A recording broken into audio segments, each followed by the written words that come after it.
जूली के साथ इस हफ्ते की शुरुआत हुई है। ऑलराइट, लेकिन वहां पर मिस्टर मिस्त्री ऑलरेडी संबोधित करते हुए सीधे उन्हीं के पास चलते हैं। Gentlemen,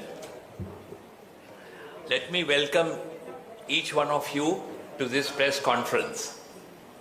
With me on the dais are Mr. Atanu Chakrabarti, who is the chairman of HDFC Bank, Mr. Shashi Jagdishan, the CEO of HDFC Bank, and my colleague Keki Mistry, Vice Chairman and CEO of HDFC Limited.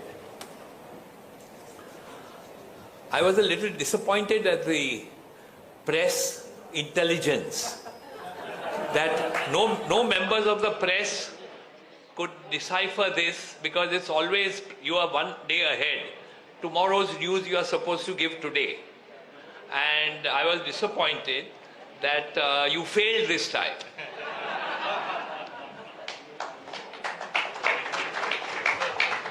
But we tried our best. The work was going on for the last 3 weeks, and we tried our best to keep the number of people involved limited and strict no talking. Anyway, the board of directors of HDFC Limited and the board of directors of HDFC Bank, at their respective meetings held today, have approved an all-stock amalgamation of HDFC with HDFC Bank. The amalgamation is subject to the approval of shareholders of HDFC and HDFC Bank respectively. RBI, stock exchanges, SEBI, and such other regulatory approvals as may be required for approving this merger. Only upon obtaining all approvals when the merger will become effective.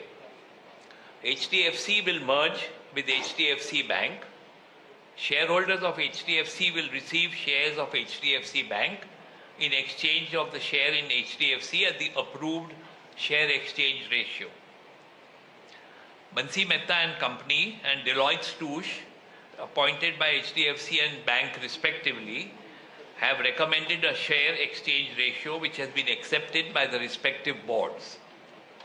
Bank of America, Merrill Lynch Securities and Morgan Stanley provided the fairness opinion on the share exchange ratio both to HDFC and HDFC Bank respectively.